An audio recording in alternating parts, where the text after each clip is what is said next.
A couple of days ago, Raven put out a playlist update that included weapon tuning, and weapon tuning for a couple of different things that are pretty big in Warzone. And as a result, that started a chain reaction of some things being lesser viable than others, some things jumping in the power rankings. So today I want to take a look at the updated top 10 weapons you should be using within Season 3. So as we go along, let me know your thoughts down below. What do you think of this list here? Do you agree with it? Do you think there are some weapons you would throw in the top 10? Whatever it is, feel free to let me know your thoughts down below. But if you enjoyed the video, make sure to drop a like down below. And of course, if you are new to the channel, make sure you guys subscribe so you don't miss a single thing running all things Warzone and anything COD related. We're on that road to 500,000 subscribers. So if you guys would like to stay up to date with all of it, I'd love to have you in the community. And finally, check out my good friends over at Gamer Advantage, best blue light glasses on the market. And also, they got some other stuff here to help your eye health as well. Link in the description below if you guys want to learn more. But said, let's talk about the top 10 weapons at hand right now. Now, we're not really talking about in any sequential order here of one is definitively better than the other for most of these weapons, but right up front, Modern Warfare weapons are back, baby, especially when it comes to rifle play. If you guys saw the patch notes, which is why we're talking about a new set of top weapons within Warzone, we put up a video about it, breaking it down on the channel here a couple of days ago when it happened, but the one key change really made out of this to rifle play was a patch to stocks in which the Raider or KGB skeletal stocks and the SAS combat stock and Spetsnaz stocks, those two final stocks you'll end up unlocking for any classification here, they were absolutely gutted, meaning that mobility for a lot of weapons has a severe penalty and drawback comparative to where it was pre-patch, and you'll notice it. Will it completely ruin the weapons for you? That's probably a preference thing, but it's definitely a noticeable change. So if you like mobility in your rifles, Modern Warfare weaponry now takes a leap over some of the Cold War weapons in many cases, if you ask me. But of course, let's firstly talk about the king. The CR56 AMAX was adjusted according to the patch notes, but the only thing that was changed was the minimum damage value adjusted. So meaning that at a distance, it's not as good, but it's still king in medium range, especially if you're hitting your shots. It's incredibly powerful. Now the AMAX, truth be told, I've never really had an issue with because I think it's a weapon that takes more skill than other weapons like say the AUG and other absurd TTK weapons we've talked about in the past. The recoil pattern of it is not forgiving in any regards, so it does take time to master. If you're down with that though, you're golden. For the build of this, I'd recommend the monolithic suppressor, the XRK Zodiac barrel, the VLK 3x optic, the Merc or Commando foregrip. I've personally been running Merc more because even though I do lose out on some of that speed and ADS time, that recoil control is such a great help in making the weapon even more of a beam machine, but it truly is preference based. And then the 45 round mag because you want more ammo and that's the highest you can go.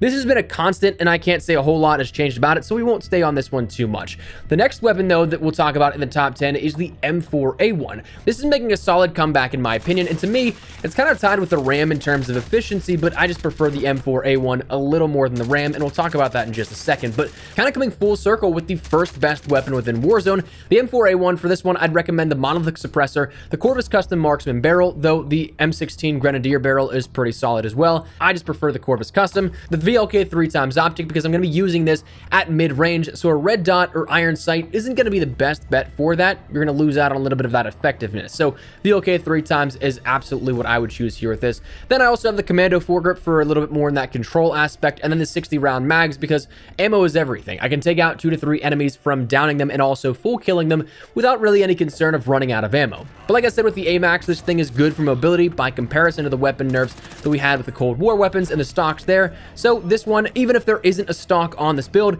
it's still incredibly solid if you ask me. So while there are a few weapons that are a bit more niche in the rifle category, the M4 I think fills out a lot of those roles to a pretty good degree. Not necessarily mastering each of them, but absolutely holding its own in a lot of situations. Next, the Grau 5.56 is another one because, again, to those changes in mobility, I'd take this over most of the weapons in Cold War right now for rifle play at mid-range. Again, another OG meta weapon if you ask me.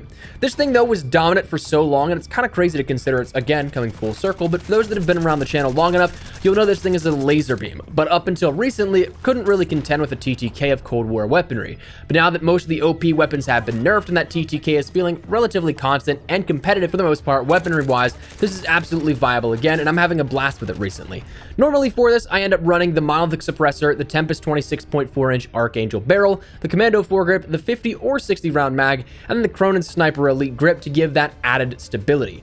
Noticeably, I don't have an optic on this, and there's a reason for that because I'm using this at mid-range, and that Archangel barrel is quite literally a pinpoint iron sight. So you're about as accurate as you're going to need for those engagements, so I can save an attachment slot on that. Coming down to the final Modern Warfare rifle we'll talk about, next is the Ram 7. And I mentioned that I kind of like the M4A1 more than the Ram, but the RAM is still golden. For this, I'd run the monolithic suppressor, the FSS Ranger barrel, the 3x optic again since you're using this at mid-range, and let's be honest, the iron sights on this thing are not good at all, the Commando foregrip, and the 50-round mag. Now, one of the big reasons why I like the M4 over the Ram 7 is the 50-round mag is the max that you have available on the Ram 7 as opposed to 10 extra shots with a 60-round mag in the M4A1. That can be quite literally the difference between life and death in some engagements, so for that reason, I usually do take the M4A1. But the final weapon we'll talk about here today in terms of that rifle category is a bit of an anomaly to me that it feels a little weird, but it also is incredibly good. The AK-47 from Cold War. This one, I run the GRU suppressor, the Spetsnaz RPK barrel, the skeletal stock, the 45-round speed mag, and the serpent wrap. But this one, I use it more so for close range to mid-range. Mid-range being the furthest that I'll push it, not only because, one, I don't use an optic to amplify that visibility over a distance, but also because it is incredibly good up close. That DPS is where you're really going to see this thing thrive, and for that, you can kind of put it in place of where the FFAR and other rifles were, taking that sort of SMG meta, even with all these adjustments made to it and those attachments over the course of the last week. So with that TTK associated with it, you're definitely going to be able to thrive with this. Not to mention, today they actually released the new Angels and Demons blueprint pack, which there's an absurdly cool blueprint for the AK, so you can take out your enemies in style with what I think is probably one of the coolest reactive camos we've had thus far. But if you decide to pick that up and you want to support the channel a little further, you can use code Espresso in the item shop. That's entirely optional, but if you do, tweet me a picture. I'd love to shout out some of your generous support in upcoming videos. But anyways, that's the AK-47 here. Moving on to some SMGs and other weaponry, the Bullfrog has been one of my favorites as of lately here. This one was changed with the update in which it requires much more precision with your shots. Landing headshots and upper chest shots are now crucial, but I also changed this build that I've been using to mimic the previous Mac 10 loadouts we've done here on the channel to maximize mobility with it. For this now, I end up running the GRU suppressor, task force barrel, Tiger Team Spotlight, skeletal stock, and the bruiser grip. So a couple of things that deviate from that sort of mold you may be used to with some of the builds here, but this will let you fly around the map and allow you to have a bit more in that mobility category, but also still get a decent gunfight off with an SMG. You can get all up in the business of your enemies, and for that, I absolutely love this build. Now, next up, both of the MP5s are actually viable here, and I'd say right in the top 10, maybe not necessarily high up in the top 10, but they're there. Personally, I've been enjoying the MW MP5 better, just because I feel like it's a bit more consistent and also has a little bit more mobility by comparison. But for the Modern Warfare MP5, I run the monolithic integral suppressor, which saves you an attachment slot because it combines that suppressor and the barrel, the tack laser, the Merc foregrip, the 45-round mag, and also the stippled grip tape. This lets you have some incredibly snappy shots, and it's one that I think has been old reliable. I've used this now since Warzone launched almost, and I'm all for it. Now, for the Cold War MP5, I feel like there's a couple of different ways you could take this depending on how you want to approach the weapon itself. Personally, one of the favorites that I've had here is the Agency Suppressor, Task Force Barrel, Raider Stock, the Field Agent Grip, and the 40-round drum mag, but you could also then end up sacrificing something like the Task Force Barrel for no barrel adjustment and then instead add the Serpent Wrap Grip for a little bit more snap in that ADS. You could change out the Raider Stock for no stock, in which you end up getting much better sprint to fire time. It really comes down to how you want to play around with this, but that first build here that we mentioned is usually my go-to with it. Now, the final SMG we'll talk about here before we round out this top 10 with, again, another old reliable is the LC-10. This, I ended up running the Agency Suppressor, Task Force Barrel, Raider Stock for that added sprint to fire time. The SFOD Speed Grip, I kind of run this like a hybrid between the fast-moving SMG builds and the more controlled SMG builds that I have here, so it's a little bit of a hybrid between those two. And then finally capping it off with the 55-round mag to take out a few enemies without reloading. Personally, I think the LC-10 is a more up-to-date variation kind of how the MP7 played in recent times of Modern Warfare. But that closes out that chapter of the top 10 here. And then, of course, the Kar 98K is the best sniper in the game, if you ask me, the king of snipers. I usually run the monolithic suppressor, the SynGuard custom 27.6-inch barrel, the tack laser, sniper scope, and stippled grip tape for a quick, snappy shot here with this that, if I'm accurate, I can absolutely take out multiple enemies while being pinched potentially.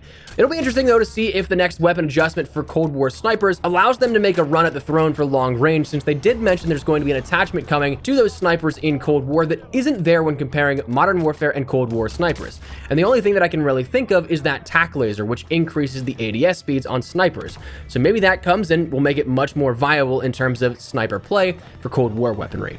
definitely been interesting to see.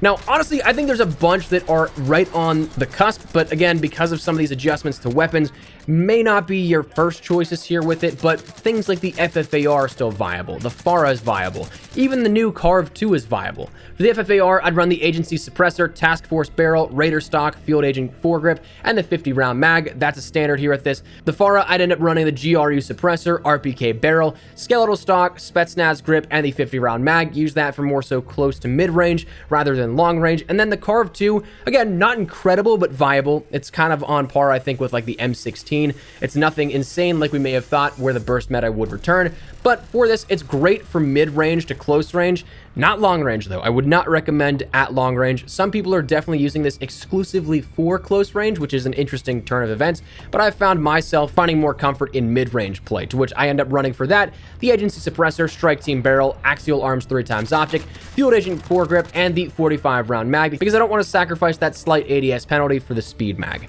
But that said, that is the loadouts here that I would recommend after this update, what we saw with these adjustments to a handful of different weapons within Warzone and the balancing associated with it. So that's where we're going to wrap it up. It's been a hefty and loaded video, so hopefully you enjoyed the video. If you did, make sure to drop a like down below, and of course, if you are new to the channel, make sure you guys subscribe so you don't miss a single thing regarding all things Warzone and anything COD related. We'll keep you up to date with absolutely all of it. So if you guys are interested in joining the community, I'd love to have you. If you also want to follow me over on Twitter and Instagram, there's the best places to geek and content on YouTube. Practically on both those. If you guys want to straight up a conversation, ask me a question, whatever it may be, that link is down there in the description below. That said, thanks so much for watching. My name is Espresso. I'll see you guys later. Take care and peace.